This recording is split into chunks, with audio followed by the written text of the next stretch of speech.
What happens when you Google B2B SEO services? E-commerce SEO agency, e-commerce SEO expert. My next guest is the guy ranking at the top or near the top of the search engines for all of those terms. And he has a ton of experience working with industrial supply companies. Well, to start, we're going to get into some specialized keyword research considerations, such as seeing zero search volume for those part number and SKU queries, the symbiotic relationship between SEO, PPC, keywords, and performance, bidding on informational keywords, to bid or not to bid, that is the question. We're also going to get into how UVP, unique value proposition, is going to be critical when competing on price simply isn't an option, as is often the case with MSRP. We'll talk meta descriptions as ad copy, faceted navigation, and how to toe the line between indexing those product pages and blowing out your crawl budget on meaningless product page iterations. And Justin's take on AI-derived ChatGPT-produced content,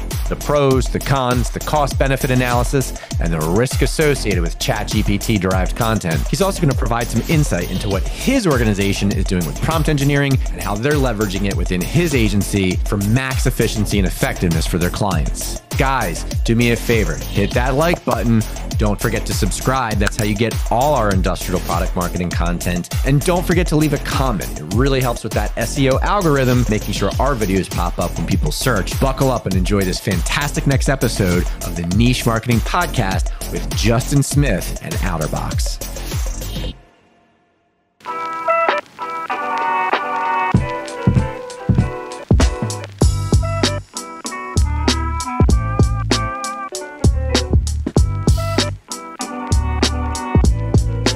And we're back with another episode of the Niche Marketing Podcast. Really excited for this one. It's a little extra special for me because today I get to hang out with and talk to my good friend and business colleague, Justin Smith, founder and CEO of OuterBox, headquartered in Akron, Ohio. Justin, so stoked to have you on the show. Yeah.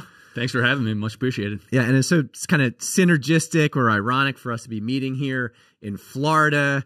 We, of course, randomly bumped into each other at a resort on vacation in Florida, Clearwater it was. About 2 years ago. Yeah. Yep. And yeah, fast forward a couple years and we've done a bunch of work together. And candidly, honestly, authentically, you and your team are among the absolute best e-commerce marketers I've come across in 10 years of matching brands with agencies and 20 years of being in digital marketing. Really pleased with what you guys do. And again, that's why I'm so excited to have you on this show today. Yeah, it's been great. I keep telling my management team that my main job should be going to the beach. since that's where I met you. It's been a great partnership. And there's no reason I should be in the office anymore, I don't think. Love that. So before we get into how to market an industrial product through search marketing, I want to get some quick background, or not so quick background, on you, your agency. Let's start with your own personal story of how you became an agency owner and how OuterBox ultimately got to be what it is today. Yeah, so it's a little personal. It's a little about the agency, but really, I was into website design and development since I was 12 years old, right? I guess I was blessed to be that age where you're 9 years old and your grandma buys you a $4,000 computer and you have AOL 1.0, right? Just kind of the perfect time, the perfect age to get into the internet, and just always messing around with it all through middle school and through high school. And honestly, I knew what I wanted to do before I ever went to college. I knew I wanted to do website development. I was doing some projects on the side, even through high school, and making some pretty good money. And so when I went to college, I went for about 2 months to the Art Institute of Pittsburgh, which was the first year that they had a website design and development degree. It was a mix of graphic design in there as well. Cool. And the teacher told me very quickly, if I want a degree, then I can stay. But she's like, you know more than I know, and you know more than we're teaching in the fourth year of this class. Wow, so that. Self-taught then. Yeah, so self-taught. I left school after 2 months and started the business in 2004. Wow. Which honestly, right out of high school. Right out of high school, I was 18, and so when I started it, it was great timing. If I waited 4 more years, honestly, there probably would have been a lot more competition in the space. So it really all worked out. Yeah, that is good timing. Yeah. And, with digital marketing and how things are fast moving, there's absolutely that, kind of first mover advantage, that window of opportunity to really get in with a new tactic, strategy, or medium, I suppose, in this case, and strike while the iron's hot. So that was 20 years ago or so. Not to date you on the podcast. About 20. I think I just did. Yeah. And so who is OuterBox today? Tell us about the agency today. Sure. So now we focus on, I guess, 4 primary functions. Website design and development, which is kind of our smallest branch at this point. That's where we started out. Yeah. Search engine marketing, both on the organic and the paid search side. Then we do a lot of UX and conversion rate optimization, right? So kind of pulling it all together. Our vision in the beginning, I guess if you go back to 2004 again, you had a lot of agencies where they would sub everything out, right? So you had an SEO agency, you had a paid search agency, you had a website designer, you had a website developer. And when projects got messed up, as they pretty much always do when you're doing big website builds, you just have everybody pointing the finger at the next person, and the SEO says, well, the website doesn't rank because the developer screwed this up. And you're basically, as a company, you're kind of screwed with no one to really like blame. Yeah. Right. Yeah. And in this world, you always want someone to be able to go to and say, hey, I'm not getting the results I need. Like, let's make it happen. Throat to choke, I've heard it referred to as. Of course. Past. We have a client that uses one that all the time. Yeah. And so, it was really having that vision of how do we do all these things really well. But we never wanted to be that agency that got into print and did PR. We wanted to be digital. And so it was really putting all those things together really allowed us to just be an agency that people were attracted to. And now we are right around 150 people. Wow. We'll probably be 200 by the end of this year. We're backed by private equity. We have a bunch of acquisitions coming down the pipe right now. And exciting. So it's big time growth mode. That's fantastic. And yet, again, coming from a guy that represents a couple hundred different agencies and marketers, I think you took a nice, slow, controlled path to growth. I've seen a lot of other agencies be, in my professional opinion, way too aggressive right out of the gate with the M&A and just trying to scale, sell. You guys are very thoughtful, meticulous, and detail-oriented with everything you do. Yeah. And, just knowing your story and hearing what you just shared, my hat's off to you for that kind of very thoughtful growth pattern that you've taken to get to this date. Yeah, well, we are now. I could tell you at the beginning stages, every business goes through a lot of bumps and a lot of learning experiences and years where you grow by 100%. Obviously, you're smaller, but still going from 10 to 20 people really fast is a big deal. And so, you learn from those experiences. And over the last 10 years, we've really been growing at a good rate that's manageable. And before we get into the content, you just relocated from Ohio to St. Augustine with your family. How you liking Florida? How you liking St. Augustine? We're in a beautiful studio here in St. Augustine right now. Florida, St. Augustine podcasting studio. Is that right? What was it, Fernando? Go ahead. Video podcast studio in St. Augustine. In St. Augustine. Video podcast studio in St. Augustine. Yeah. So how you liking it out here? Oh, it's wonderful. We bought a house about a year ago. We came down for 3 months in the winter to try it out, and we were like, we could never experience winter in Ohio again. So we had to get down here in the summer this time for my daughter to start school. She's in 2nd grade. Thought it was going to be, everybody says like Florida in the summer is horrible and so hot, but we live right by the beach. It's beautiful and, 80s every day. So paradise, nothing to complain about at all. Would never change the decision. Yeah, it's my first time here, but it seems like a really cozy, fantastic little town. I'm really enjoying it. A lot of good people here. All right, great. So let's get into it. So again, we want to really focus on the search marketing aspect of marketing an industrial product or an industrial company. Can you give us some additional background on your agency's focus in SEO and PPC, the types of specific activities or tactics that you're utilizing for clients, and the overall role that you see for SEO and PPC in the marketing mix for an industrial company? Sure. So what we focus on, again, having that birth in 2004, like I said, that being in there and not being in 2008 was really, that's when e-commerce was starting to become a thing and starting to boom. And so we got into e-commerce and website development, design, SEO, search marketing on the paid search side, all for e-commerce brands. It's kind of where we focused.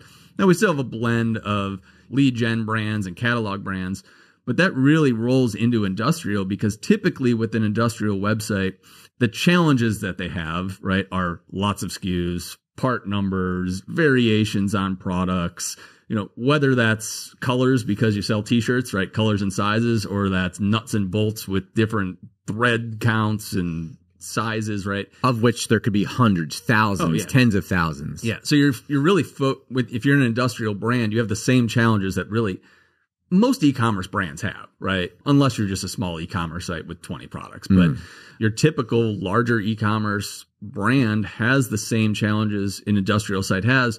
And really, whether you have an add to cart button or you have a get a quote button or you don't have any of those buttons and it's just a catalog, we kind of define that as an e-commerce site because it's e-commerce structure. Fair enough. And why or how do you see search marketing as critical for an industrial products company? Is it? Yeah. Really, it's important for anybody. I would say industrial is probably typically a little bit behind the curve from a marketing perspective. And I think one thing you might hear from a lot of industrial brands is, hey, we've had the same customers for a long time. People know us in the market. You hear those things more with industrial than you might with like your general e-commerce website. Sure. But I think it's becoming more and more apparent now that people are searching for these things just as much as they're searching for anything else. And you're having younger business owners come in, right? So the father may have retired. Right. The son that took it over now, he needs these nuts and bolts. He doesn't have the relationships, he just goes online and he searches 1/4 inch, whatever type bolt he needs. And he looks to who he can get it from for the best price and as quick as possible. Prefers to shop that way. Exactly. So I think that's just becoming more and more important. And you're seeing industrial brands lose market share because they're like, hey, the same people that used to just come back to us and always buy from us are now making decisions. And a lot of times they'll say they don't even know who they buy from. When I ask them who they buy from, they're like, 10 different people. Yeah. Whoever I find. So I think it's just becoming more and more important to be at the top when people are looking for your products. And let's take a step back for those listeners who might be really new to SEO or search engine optimization, if you're not already familiar. If you don't mind, share some of the foundational components or foundational elements of SEO that help a business, help a company move up in the search engines. Sure. So first things first, right? It's a keyword. So someone searches a keyword or they search a phrase. So I guess from the most basic perspective, you need to have a page about that topic, right? If you don't have a page about it and you don't have those words on a page, then there's no way Google is going to show you up at the top. Yep. So I guess that's content, right? The old SEO saying content is king. Sure. So content with the right words. Yeah. So you have to have content first. You have to have a page about the topic. And then it's a lot of the, I guess, things that apply to all brands and all websites for SEO, right? It's site speed. It's how is your site structured? What does your URL structure look like? How are you getting pages indexed or not indexed? What are you asking Google to rank and not rank? So it's a lot of the basics, but at the end of the day, it really is about content in the pages that you're building that you want to rank, and are you building the right pages? You mentioned site speed and a few other elements of UX. Why does Google care? Why does Google care how fast a site loads or UX? Sure. So in general, Google's just trying to give people the best result, right? So I always kind of use the analogy of a librarian, right? You go to a librarian and you're like, hey, I'm trying to learn about World War II. Are you going to get a little pamphlet that's hard to read that has, 7-point font? Or is she going to give you a nice big book that's, by an author that has experience in writing in this topic and, has a comprehensive guide, right? And so you kind of think about it the same way, just from a business perspective. Google wants people to keep coming to Google and searching things. And if they give bad results and they give results that load slow, that's just a bad user experience. So, that's why the best content matters and the speed of the site matters. Sure. Especially now with ChatGPT and some of the other stuff that's out there, providing users with an alternative way to find information. I think the pressure's on Google more than ever to make sure they're helping people get what they want, when they want it, as quickly as they want it, in the right format, which we both know ends up being really key, so that they're able to digest that information as quickly and as effectively as possible without seeking alternatives that might be more efficient. But we'll get into ChatGPT if we have more time later. Okay, very good. So let's talk a little bit about the keyword research component. And I know for keyword research is keyword research, whether you're talking an industrial product company or not. But if you could, again, for those listeners that might be newer to SEO or and PPC for that matter, we want to talk kind of search marketing in general. Talk a little bit about how you approach keyword research, keeping in mind those companies with maybe tens of thousands, hundreds of thousands, maybe millions of SKUs. Sure. So I think one thing to consider is in a lot of brands, you're looking for like high volume keywords, meaning when someone searches it, it shows that this is searched 10,000 times a month, 100,000 times a month. I think in industrial, especially you're trying to sell again, right? You want bottom of the funnel, meaning someone's searching for something and they are ready to buy it. Often when you do keyword research, you're going to find that it might say this is searched 0 times a month. Right. And 0 doesn't mean 0. So I think that's an important thing to also know when you're looking at these tools. Some of the best pages we've built, even for the OuterBox site, it may have said like these keywords are searched 0 times a month. I remember a page that we built around Google SEO services, which I think if you search Google SEO services or Google SEO agency, you're probably going to find us right at the top. When we built that page, it said no, it was searched 0 times a month. And I just didn't believe that in my heart, right? As a marketer, Sure. I'm like, I don't believe that's possible. So we built the page anyways, and we generate a ton of leads from it. So I think you have to think the same thing when you get into part numbers and things like that. Google, if it's searched 50 times a month or maybe even 100 times a month or a couple hundred times a month, will often say it's searched 0. So that's just something to consider when you're thinking about part numbers. Now, part numbers, SKUs, those are the kind of things that people, if they're searching for those and in your industry that part numbers and SKUs are something someone's searching, those are the best keywords to rank for, right? At the end of the day, they know exactly what they want. They're landing on a product page and they're ready to buy. It's a specific keyword query that indicates commercial intent, as us SEOs say. Yeah, exactly. So again, if you're selling circuit boards, you might not want to just rank for circuit boards. Not only is that going to be challenging and you're going to be going against all kind of people that may not even be exactly in a competitor in your industry. If someone's searching a specific model of a circuit board and a specific SKU number, clearly that's what they want. So I think it's just really important to not get too wrapped up in these high level, high search volume keywords and really focus on how can we get products to rank first and then maybe go backwards from there into some of the more broad keywords. Yeah, or more higher in the funnel, right? Yeah, exactly. And does the same general approach apply for paid search advertising, or what are some nuances or differences, if any, when it comes to starting to do keyword research around ad campaigns you want to build for some of this stuff? I think the same things apply, again, especially if you're paying for it, right? I mean, the nice thing about organic is, let's say you do end up ranking for circuit boards. Well, that's wonderful. Maybe that traffic converts, maybe it doesn't. If it doesn't convert, you didn't pay for it anyways. Now, on the paid search side, you want to pay $10 a click for that keyword all day long and get nothing from it. That's a lot riskier. So on the paid search side, I'm definitely looking at like what are bottom of the funnel, right? Let's bid on SKU numbers, those kind of things.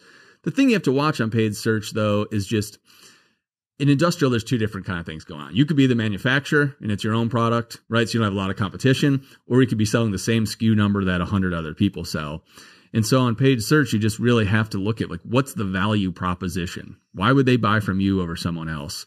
And if you can't answer that question very clearly, then you may want to like rethink your paid search campaign. Or at least the category you're going after. Yeah. Maybe go after a different category. And I think the ad copy is super important, right? You have to give someone a reason why they'd buy from you. Is that because it's quicker? Is that because your customer service is better? Is that because you have experts on staff that can really help you like through the decision? But it's definitely really important to make sure that you have a great value proposition in that ad and on your website. Otherwise, you kind of get just lost in the mix of everybody selling this part number, which often you're selling at MSRP, right? So you can't sell it at a better price. So, speaking of ad copy, stating a value proposition, I've heard, read, and practiced myself in certain situations, thinking of meta descriptions a bit like organic search ad copy. That is, for those, again, might not be completely familiar, meta description would be the area underneath the title tag that shows up in a search results. Do you agree with that general philosophy? And please feel free to disagree, of thinking of meta descriptions as essentially organic search ad copy. Yeah, I definitely do. I mean, at the end of the day, Google says a meta description doesn't impact your rankings, right? They say it's not a an SEO indicator. So, whether your meta description is this version or that version, it's not going to change your ranking and your position in Google. So I think you can use that for, like you said, do you put free shipping in there? Do you put things about how we have experts on staff? Do you put your phone number in there possibly even? There's different things you can use it for. Now, I will say also at this point, Google rewrites meta descriptions quite often. So just because you put something in the meta description doesn't mean Google will even use that. It often pulls copy from the page and uses that for the meta description instead. But it's always, right, you always have a shot at it. So there's no reason not to put in some good marketing copy there. So we've been bouncing back and forth a little bit between organic and paid search marketing here over the last couple minutes. So since we're doing that, could you touch on how you might leverage paid search data to improve upon your organic search effort? Sure. And I think it goes both ways, right? So let's say if you rank organically for something, right? Let's just say a part number, then maybe you don't need to pay for that. If you don't rank organically for it, it makes more sense to pay for it. So I think you really always have to look at those in tandem. Also, how much competition is there? We'll see sometimes with some of our clients, they'll be bidding on a certain keyword on the paid side, and there is no competition, and they still rank number one, and they're basically just like doubling up. So I think there's a lot of times where you really have to look at why should we be in this position, and does it make sense based upon where we are organically, and vice versa.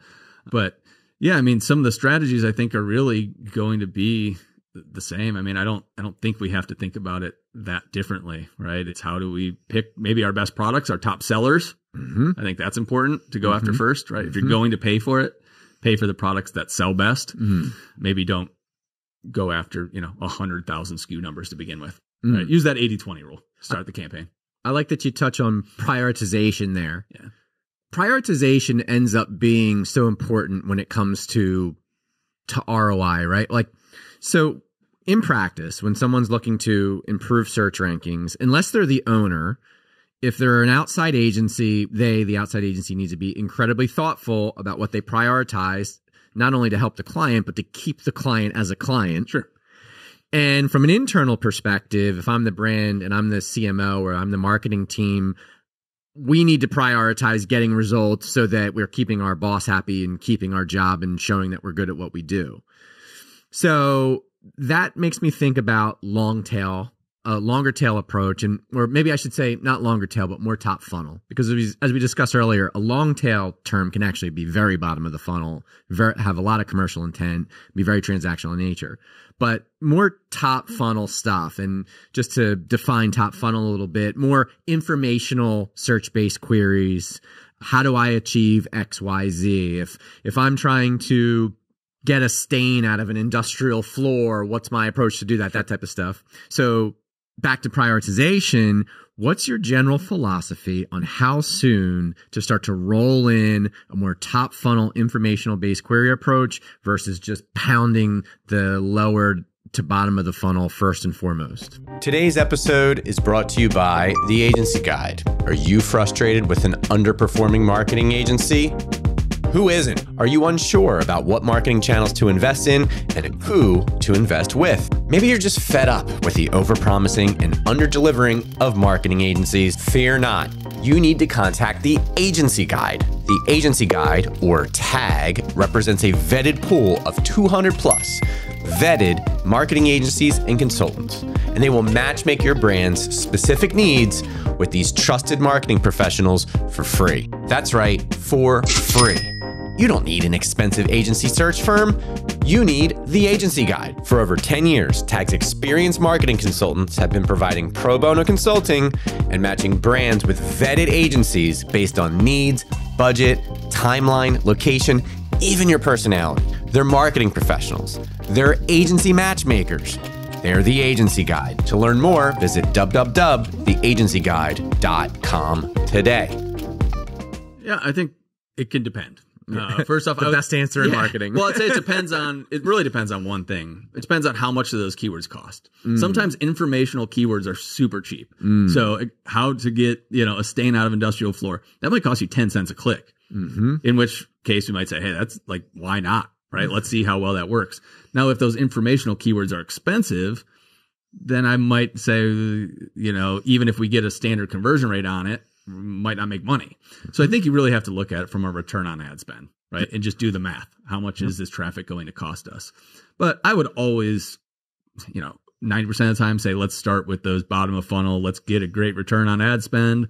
And now that we're making money from this channel, let's reinvest some into the top of funnel, whether that's for brand awareness or if it's for attempting to see if we can, really make an ROI off the top of funnel stuff as well. Yeah, it's pretty black and white with the paid side of things, but what about on the organic side?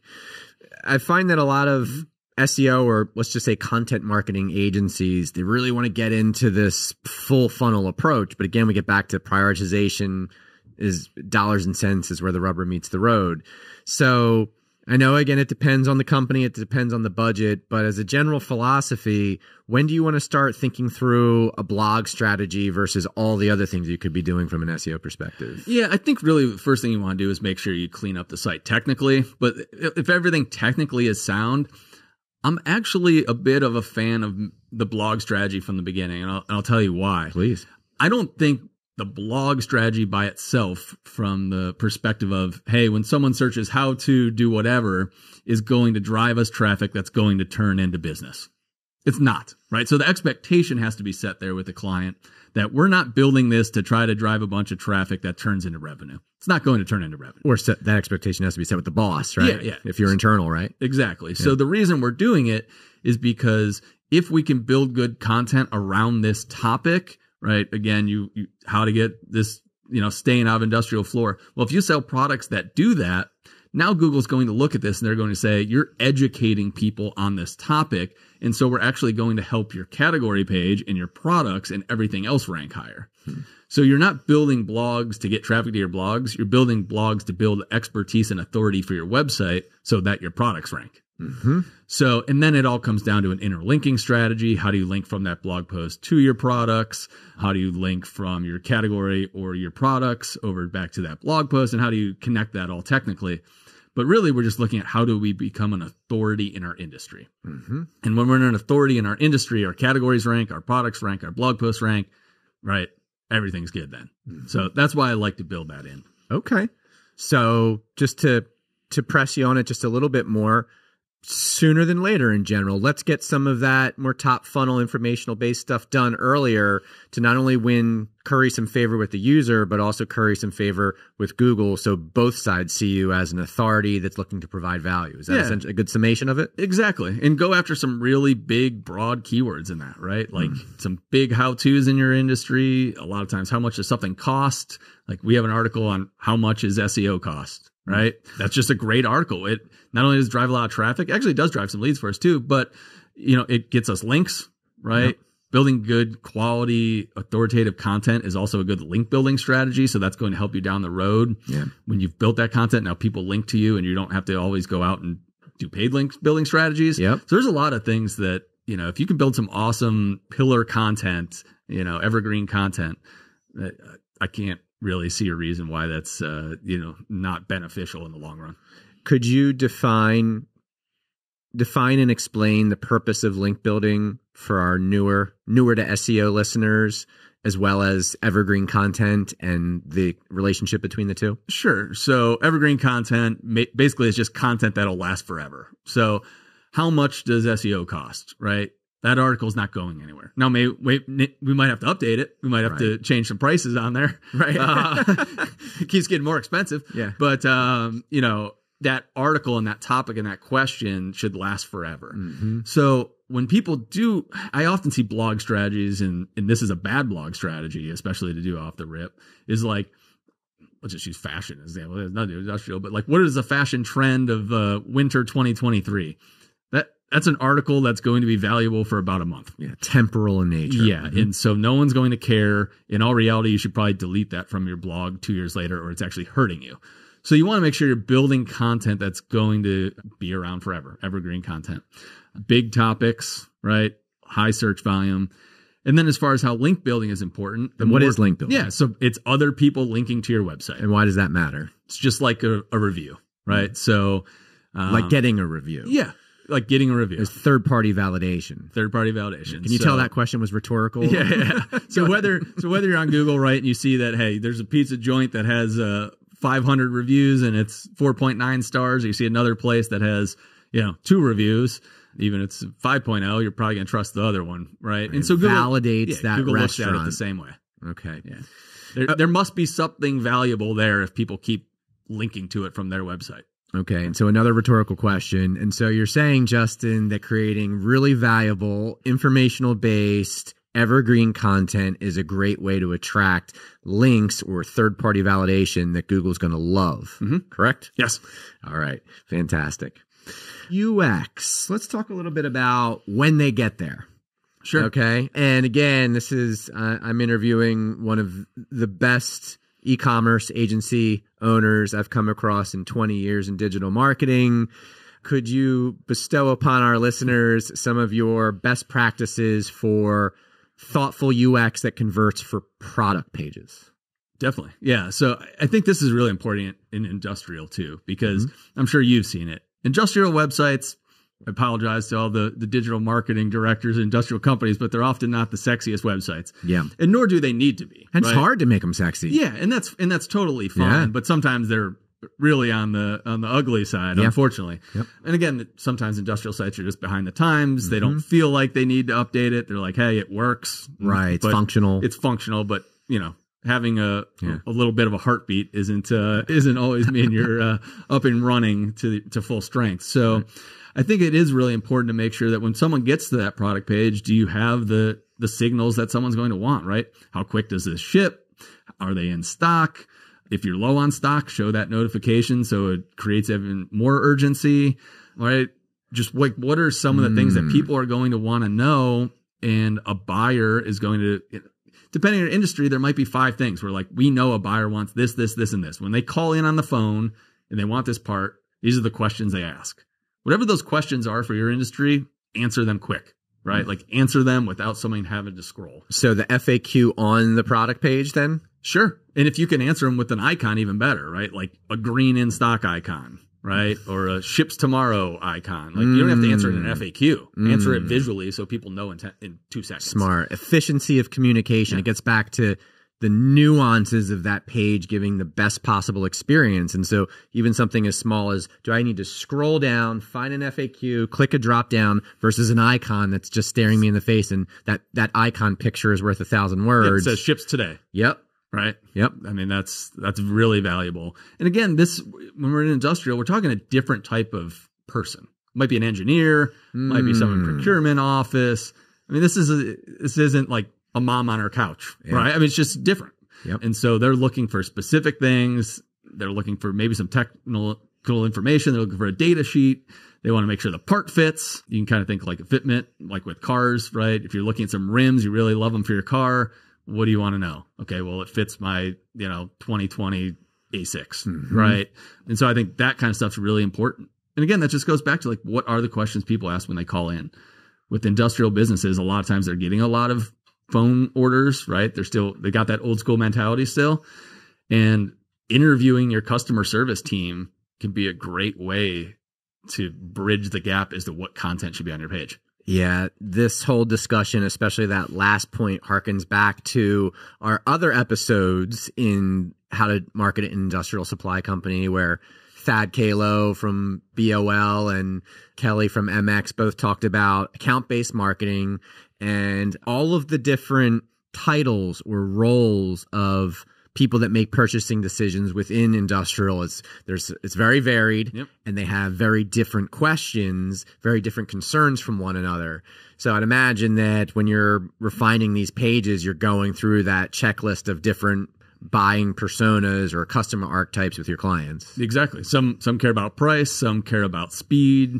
We had a client that sold FANUC parts. FANUC? What's that? It's like your robot arms. Oh. Yeah. So like they use them in all over the place, a lot in automotive. Yeah. But when one of those breaks and you have an assembly line at Ford that is totally down, price is not the issue, right? They literally pull that part out. They search that model number on the side of it, and they just want the damn thing as fast as they can get it, right? And so that's knowing the customer. That one client actually didn't even show the price on their page. You had to click a button to get the price, but the price wasn't what people were concerned about. They just want to know, can I have it, overnighted to me, and can it be here tomorrow? Because I'm losing $1 million a day right now. So you got to know your customer and the different types of customers. Like you said, there could be someone that does care about the price in the organization. There could be someone that just cares about the speed. There could be a few different types of buyers. Okay. Speaking of futuristic robot arms and where this world is headed, let's talk about ChatGPT a little bit, or large language models.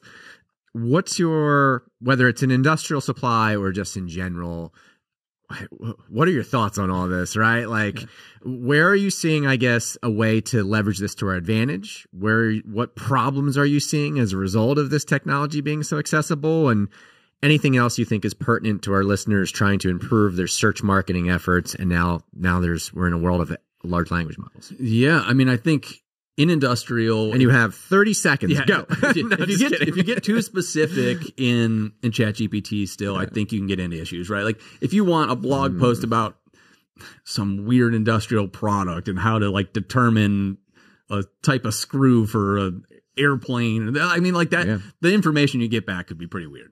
Or inaccurate. Yeah. And now I'm not going to know if it's inaccurate as a marketer because I don't know the product that well. So I think that's when you really do need to invest the time, whether that's in-house, having an expert write content that, can support your agency, or you have an agency that has a full in-house, content development department that goes through the right process of vetting information. But with that being said, can you use it for high-level blog posts? Can you use it for some of that evergreen content possibly? Can you use it for brainstorming that content and writing outlines? 100%. Should you use it for writing all of your content without any editing? I wouldn't do that. I think that's pushing it. I still think there is the potential that Google is going to ban a lot of AI-driven content at some point. But will they be able to know? Will they know? They do know now in certain situations. There are also ways around it. But if you just straight take it out of ChatGPT, they definitely know. And, you can already run it through certain applications that'll tell you it's ChatGPT developed content.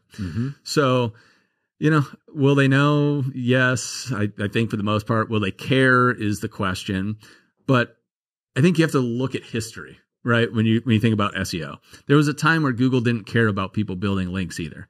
Right. The easiest way to rank on Google was just go get a ton of links and you could go crazy with any kind of link. Any kind of link. Yeah. And, you fast forward a few years, people are blacklisted. Their website doesn't exist anymore. And they lost their entire business because they went so hard into a new strategy. And so I think you just have to watch. Like I wouldn't personally on our website, I wouldn't take the OuterBox website and load up 100 pages of nothing but AI content. I think that's too big of a risk for our brand that if Google doesn't like it at some point, I don't want to disappear. So I just think you have to watch the risk there, but you can definitely use it for content ideas, content outlines, pieces of content, or write the whole thing and then go through and spend an hour editing is an option as well sometimes. Yeah. I like your point about using it for outlines. It's definitely for our own content marketing purposes at Tag.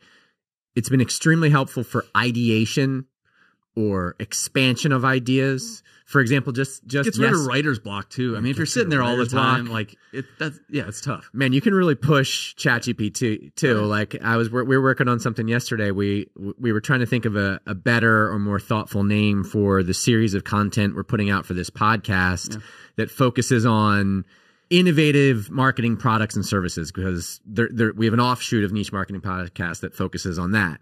But we didn't want to call it Innovative Product and Services Marketing Series. That's just a ridiculous mouthful. So we pressed ChatGPT to say, hey, here's basically giving the same context I just gave you and our listeners. Here's what we're doing. Here's why we're doing it. Here's what it's going to be. Here's what we're calling it Innovative Product Marketing Services Series. And I said, please come up with 30 different names. And you can really push that thing to the limits. You said writer's block, to come up with all kinds of different variations. And it pushed out 30 different names. Now, only about, 20% of them were really good candidates. Probably 50% of them were solid, but 20% were real candidates.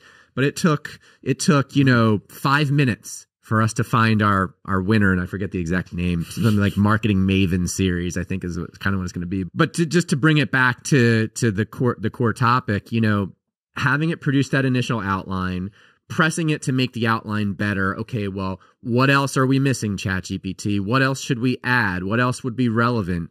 Feeding it as much background and context as data. I find it's very much garbage in, garbage out.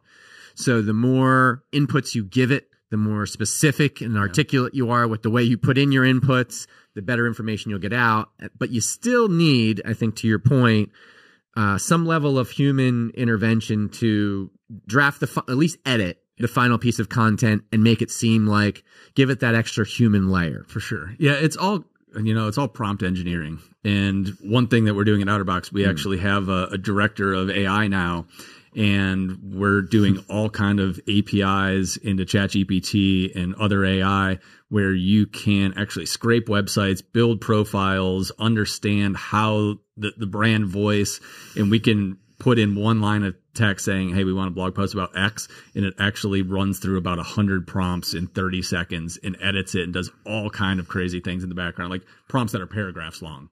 So it really gets into like AI development and not just going into ChatGPT and saying like, can you write me this blog post? Because what you'll find too is it gives the same things over and over and over. And if you don't put in a lot of instructions and then more instructions and more instructions and keep refining it, you're going to end up with duplicate content that someone else asked ChatGPT the same basic question, and now you both have the same blog post on your website. So we're really investing in AI at OuterBox to make sure we're like on the cutting edge of that through prompt engineering and API development. Actually, just want to have you more or less repeat that because I think it's such an important point. So if you're just taking a lazy approach to this, you're going to ChatGPT and you're saying, write me a blog post about how to get a stain out of a certain type of industrial floor, and then 5 other people do the same thing, they could have very similar blog posts that now just become duplicate content that gets filtered out. Is that what I heard? 100%. Yeah. So don't do that. And I've seen it. I mean, we've seen it through tests. You can ask it the same thing on another computer a day later, and I mean, it's basically identical. All right. So with the remaining time we have left, could you talk a little bit about maybe a specific industrial company or segment you worked with and some of the work you did for them, and give us a little bit of a case study if you could. Yeah, sure. I'm not going to throw out any names. We have NDAs, and I don't have all the NDAs in front of me to know which ones have them, which ones don't. But yeah, I'll use one that's they're actually in aviation, and they sell airplane engines, parts. They sell to airports. They also sell to a guy who might own a plane that's 30 years old and needs a new $30,000 engine or pistons for an engine. And right there, you got lots of complications, right? All of those different buyers. Exactly. Wholesale, retail, some overseas. Yeah, so it's a complicated one. Really what we did with them is looked at how the site was structured. We looked at navigation. Let's talk faceted navigation a little bit because that was a big thing for them.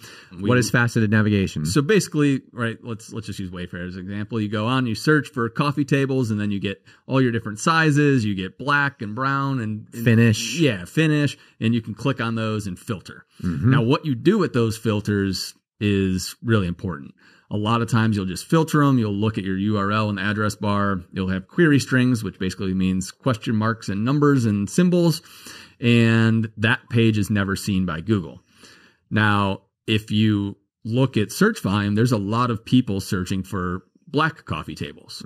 Well, if you don't have a page for black coffee tables, then you're never going to rank for that keyword. So how can you use faceted navigation and say, well, when someone searches black or sorts by black, well, we want a page that now says black coffee tables, and our URL says black coffee tables in it, and that page has content about black coffee tables on it. So that's really important to think about. But then you also have to watch, because you don't want to take it too far where you're building a page that's for shiny black 36-inch coffee tables, and now you have 1 million index pages, and Google's looking at this and saying, this is just crap content. So there's a fine line there. You have to make sure that if you're showing pages, that they're pages that people might actually want and have some value. And I think actually the way Wayfair does it, which is interesting, is if you click 2 filters, then it creates a page. If you go 3 deep, they say that's probably too far, and now it's no index. So you just have to think about it from your industry perspective. But so going back to this client, they would have a page for airplane engines, and it was like literally you'd go to the bottom and go page 2, page 3, page 4. I mean, it was like 500 engines on one page, right? So like no filtering, no subcategories. So then starting to build out, all right, let's build out a page for this brand of engine. Let's build out a page for this type of engine, for smaller engines, for, you know, prop and for jet and all kind of different things. And in doing that now allowed them to have, right, landing pages for all these keywords. And they went, I mean, honestly, this brand was already doing well into the 7 figures online, probably 8 figures. And they increased their revenue and traffic by almost 250% in 1 year because they went from having, I don't know, 100 valuable pages on their site to 1,000. Yep. That'll do it. And we also put content on those pages. So you'll look at an e-commerce site or a catalog site often, and it's just, you know, we have a page with 100 products on it. We don't have any content on it. We don't have any information. And Google wants to see, like, not only are you selling someone products or showing people products, but can you also inform them? Right? What are some FAQs around those? What are, you know, can you give me a paragraph of an explanation of what these are? So also getting content on those pages is super important. You know, I always like to say, like, if you have a category page, delete all your products off of it and see if the page still has value. That's a great way to put it. That's really smart. And, you know, so often in SEO, I feel like it's a balance, right? It's always, well, let's make sure we put enough information to give this page value, and both from a search engine's perspective and a user. But a lot of times the problem with companies, brands, websites is they've gone too far. So it's knowing how to rein it in and provide the value without providing overkill that starts to look like spam. And that's a delicate balance, nothing that can necessarily be hashed out in our short interview here. But yeah, you're definitely right. I mean, we've all been to the bottom of a page before and seen like paragraphs and paragraphs of weird stuff. Just junk, and that ends up hurting you. So we're about out of time, unfortunately. I feel like we could go for another couple hours here, but do it again, right? Yeah, I think so. And we should get into maybe on a bonus episode, we can talk a little bit about expertise, authority, and trust and stuff like that. But any final takeaways or final advice for our audience? If you had to put a bow on it, what would you tell them? I would say really look at that content strategy, right? Make sure you have the pages that you need. Just like that last example, let's not have broad categories. Let's drill down into subcategories. Let's look at that faceted navigation. Let's look at how we can create like really niche landing pages. Those niche landing pages are so much easier to rank, and at the end of the day, those are the ones that are going to drive organic search and can be used for paid search, right? Send traffic to those niche landing pages that has exactly what people are looking for instead of, you know, these broad categories with a ton of filtering. Yeah, and which brings the conversation full circle back to, you know, oftentimes those niche queries are really valuable. They're the ones that convert because that user knows what they want. We'll see 10, 15% conversion rates on those pages sometimes, right? You don't need the same amount of traffic, right? It's where it's at. Well, Justin, that was fantastic. Thanks so much for doing this. Thank you. Appreciate it. Yep. Great having you. And I think that does it for this episode of the Niche Marketing Podcast. See you on the next one.